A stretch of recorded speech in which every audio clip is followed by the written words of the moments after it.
Did of all anyone things. see the AHSOKA premiere? Did you see AHSOKA yet, Nope. Brendan? Nope. Have Keep in mind, JD, I'm someone who made it 5 episodes into Andor and said I'm bored. what?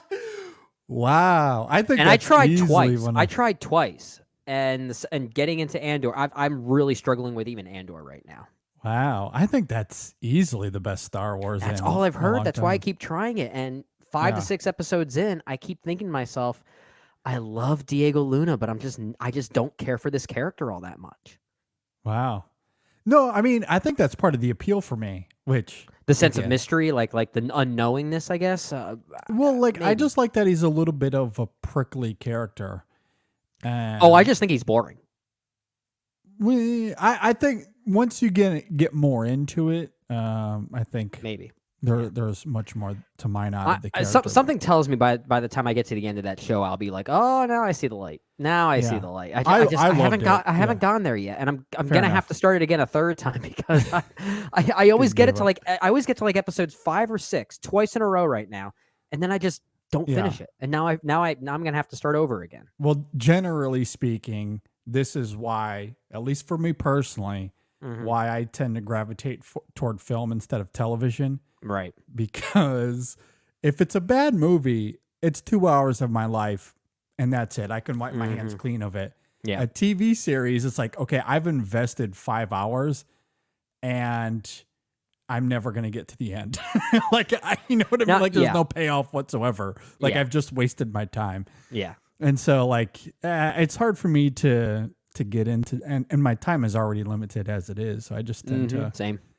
to stick with film in that regard. I did love Andor, though. I think that's easily the best Star Wars since, you know, I guess you could go to Rian Johnson's movie, but I've heard a lot of people say it's the best Star Wars since Empire Strikes Back. I won't go that far. I mean, but Okay. I'm also the one loser on the planet that will champion The Force Awakens. It's a I good will movie. continue It's a to good movie. die on that hill. So, but yeah, I mean, I can't go that far, but it's easily the best of the television they've done. Okay. And I think you could make the argument for Marvel or Star Wars on the Disney side, just Disney in general under that umbrella. Anyway, I didn't want to necessarily get down that rabbit hole. Sorry, I did like that was my Andor, fault. but I wanted to ask about AHSOKA. And it's funny because we're going to talk about this on episode 549 when we bring up an episode we did a long time ago. Yeah. That will play a part of our conversation when we get into episode 549. Because some time ago, we did an episode on, you know, Star Wars characters that we want to see in live action. I can't recall the specific episode we did that, but this was years ago, like when, maybe when Solo was coming out. That would make sense. I want to say. That would make right? sense Because around that's then. Yeah. the spin-off of Star Wars, you know. Yeah.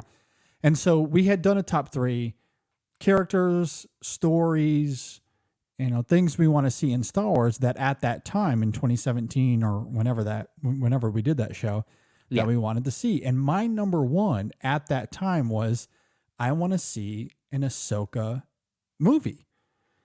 Yeah, you predicted the future. What kind of? Here we are. You know, and it's something that's actually happening. Not necessarily a film, but we're getting the show on Disney Plus.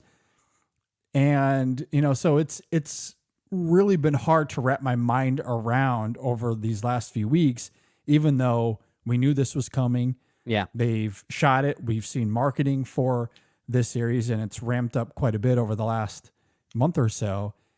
And yet it almost still didn't feel real to me until I started to watch it that, oh my gosh, this is something I've wanted for years, and here it is. And I really liked it. I think it's more Andor than it is what we've seen with the previous, the Mandoverse, if you will. Okay. Even though I did really like the first 2 seasons of The Mandalorian. I do think that is still pretty good. Yeah, sure. The stuff that has followed, I will go to bat for Obi-Wan. I thought that one was fine. Yeah. It was more good than it was bad, but I was mixed on that. It wasn't the best. I certainly would admit that. I think it had its issues. That's for sure. Mm-hmm. However, I do think this is trending in the right direction, and it's Okay. really funny to me, especially given your criticisms there of Andor, because some of the criticism I've seen of the first two episodes, really it was the first episode split into two parts, I guess, but that it was slow and methodical and quote unquote boring. And that to me is hilarious because the first two episodes, what it's dedicated to more than anything else, for better or worse, is character and establishing tone. That's what we're doing. Mm-hmm. And the tone it's setting is a little somber, a little poignant. There's conflict, there's tension that the series wants to root in the audience. Mm-hmm. Obviously, there's some mystery to it that they sort of unveil by the end of the second episode. Yeah, sure. And they're also establishing character. They're really wanting us to dig into where these characters stand as they are currently. And in the middle of that, it's also establishing this mystery as to, where Thrawn is and, what they have to do in order to maybe get to Ezra, which is a character born out of Star Wars Rebels. Right. And of course, they're introducing some of these characters in live action. If you've never seen Rebels, I could understand Yeah. And that will really be, I think, the biggest, the true criticism of the show so far is if you've never seen Rebels, you're going to be lost. Which is me. understandable. I have not watched Rebels. Yeah, and that's a little understandable. Now, I'd be curious to hear your thoughts on how much of an impact that really has, because I think there's also an argument to be made that at least as it stands right now, it doesn't really matter too much other than you're missing the history behind these characters, especially because the central conflict right now is between two characters that were never really together in Rebels until the ending of the show. Right. And AHSOKA and Sabine. And like they never got to, like AHSOKA was in Rebels, but sparingly.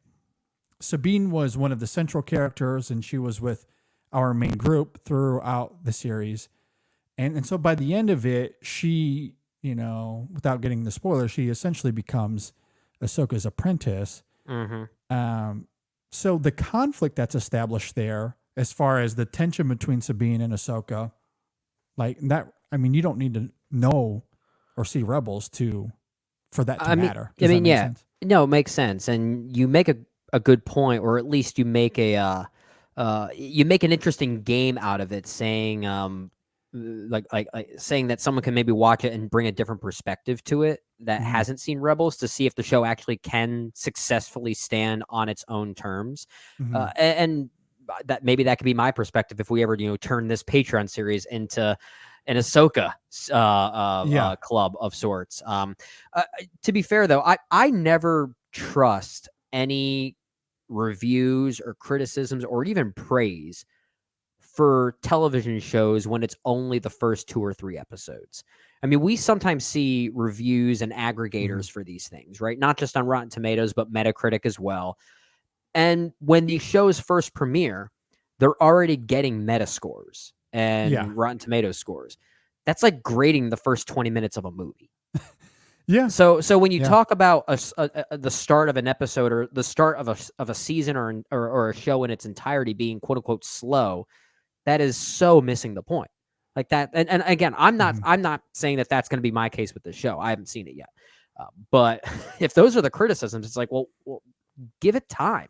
Well, and saying this as someone who didn't even finish Andor, but to be fair, Brendan, give it time. I didn't find Andor boring. I actually found it more frustrating than anything else, which is why I never finished it. Okay, fair. I mean, like I said, I loved Andor. I'm really liking AHSOKA so far, and if you want to criticize AHSOKA for it failing to connect an audience to these characters because you've never seen them before, maybe there's a conversation to be had there. But if you're simply going to call its methodical nature boring, that's something I simply cannot take seriously, because this is a show that maybe understands that you haven't seen these characters before. So we have to establish their personalities. We have to establish character. We have to establish tone and mood. That's like grading the first 40 minutes of The Godfather. They're just at a wedding. What's going on here? Exactly. Exactly. That is 100%. That is a great comparison, honestly, because that's really what's happening in these first 2 episodes. So, like, as we go from here, sure, if it continues to stay at a pace, or, you know, if it becomes disjointed and uneven, or it relies too heavily on nostalgia, we can have those conversations as it goes. But as it relates to the first 2 episodes, it needs to establish its setting and its mood and who these characters are and where they stand right now. And I think the show does a really great job with that. And if I had to push back a little bit on perhaps the idea that these characters come from a different show and we're reestablishing them in some ways, I also think about it like this, and maybe this isn't fair. However, like Marvel, this is a connected universe, right? With stories that go back decades. Now, these characters, they come from Rebels, which is something that came out in the 2010s. So they're relatively new characters, although Ahsoka goes back to the Clone Wars in the 2000s. I say this in light of something like WandaVision, because when WandaVision came out, that wasn't the first time we had seen her. No, true. We didn't need to get to know her in the sense of, where does she come from? You know, what was her home life like? You well, know, I get what you didn't have to establish a history, because she had been in these other things, and the show ultimately became about her grief, and the show centralized around that. So, sorry to cut in. Okay, finish your point. Just to quickly finish that point, I think, based off of, I'm just theorizing here based off of what I have seen in Rebels and what we know about Ahsoka, is that this will kind of do the same thing, in the sense that it's going to centralize the relationship. Instead of, with WandaVision and her grief, this will be about the apprenticeship between Sabine and Ahsoka, and ultimately where Thrawn comes into it with the Ezra character also from Rebels. So I think it will centralize itself around that and have a nucleus that was strong in something like WandaVision with her grief. So if it has that centralized nucleus, the way that WandaVision did, I don't think it'll matter what the previous history of these characters are. Do you think the disconnect could be, unlike, let's say, WandaVision, because we had seen that character before many times, and technically speaking, we have seen Ahsoka many times already. Do you think the disconnect is animation versus live action? Now, that's an interesting talking point, because I'm simply talking about storytelling. Exactly. But I'm not saying it does or doesn't. I'm not saying, as this outsider looking in here, that these criticisms are valid now. But my perspective, my ignorant perspective, I guess, because I haven't seen any of these things, is, should the visual medium be enough to separate the two? And I don't think it necessarily should. But it does create this interesting idea that just because the visual medium has changed, that it creates this disconnect that maybe needs to separate itself from that. And I think it's an interesting talking point. That certainly could be part of it.